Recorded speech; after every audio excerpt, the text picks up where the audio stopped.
मेधा ऋषि ने फिर राजा सूरत और समाधि वैश्य को सरस्वती की उत्पत्ति की कथा सुनाते हुए कहा। पूर्व काल में शुंभ और निशुंभ ने इंद्रादि देवताओं के संपूर्ण अधिकार छीन लिए। अपने अधिकारों को प्राप्त करने के लिए देवताओं ने हिमालय पर्वत पर जाकर देवी भगवती की स्तुति की। उस समय पतित पावनी भगवती पार्वती आई और उनके शरीर से शिवा प्रकट हुई। सरस्वती देवी पार्वती के शरीर कोश से निकली थी, इसलिए उनका कौशिकी नामक प्रसिद्ध हुआ। कौशिकी के निकल जाने के बाद पार्वती का शरीर काला पड़ गया, इसलिए इस रूप में उन्हें कालिका कहा गया। तदंतर भगवती कौशिकी परम सुंदर रूप धारण कर बैठी हुई थी कि उन्हें चंड मुंड नामक निशुंभ के दूतों ने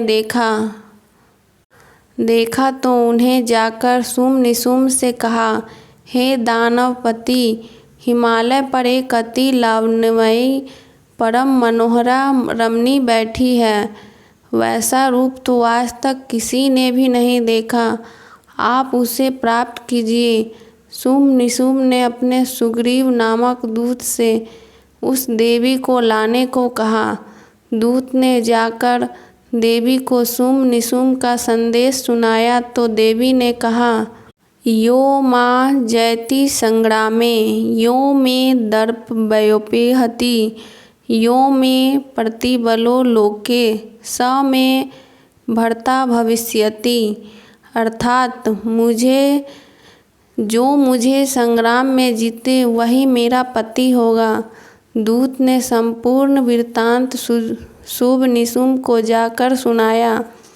उन्होंने अपने सेनापति धूम्रलोचन को देवी के साथ युद्ध करने के लिए भेजा, परंतु देवी ने उसे सेना सहित मार डाला। इस प्रकार चंड और मुंड को भी देवी ने मार डाला। तब क्रुद्ध होकर उन्होंने अपनी समस्त सेना लेकर देवी की चारों ओर से घेर लिया। भगवती ने घंटा ध्वनि की, जिससे संपूर्ण दिशाएं गूंज उठीं। इसी समय ब्रह्मा, विष्णु, महेश, कार्तिक और इंद्रादि के शरीरों से शक्तियां निकलकर चंडिका के पास गई। वे देवियां जिनकी शक्ति थी, उन्हीं शक्ति के अनुरूप देवी का स्वरूप, भूषण और वाहन थे। उन शक्तियों के मध्य में स्वयं महादेव जी आए और देवी से बोले, मुझे प्रसन्न करने के लिए संपूर्ण दानवों का संहार कीजिए। उसी समय देवी के शरीर से अति भीषण चंडिका शक्ति प्रकट हुई और शिवजी से बोली, हे भगवान, आप हमारे दूत बनकर दानवों के पास जाइए और उन्हें कह दीजिए कि यदि तुम जीना चाहते हो तो त्रिलोक का राज इंद्र को समर्पित कर दो और पाताल लोक को चले जाओ। शिवजी ने शुंभ निशुंभ को देवी की आज्ञा सुनाई, लेकिन वे बलगर्वित दानव कब मारने वाले थे। फलस्वरूप देवी और दानवों में युद्ध छिड़ गया।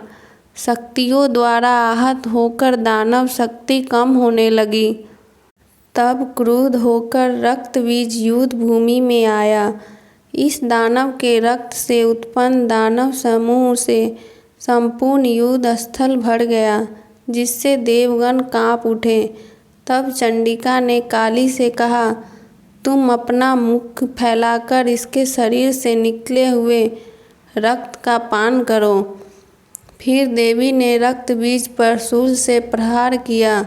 उससे जो रक्त निकला उसे काली पीती गई। रक्त छीन होते ही दैत्य देवी के प्रहार से धराशायी हो गया। तत्पश्चात शुंभ और निशुंभ भी युद्ध भूमि में मारे गए। देवगण हर्षित होकर जय ध्वनि करने लगे। इस प्रकार महासरस्वती ने रूप धारण किया।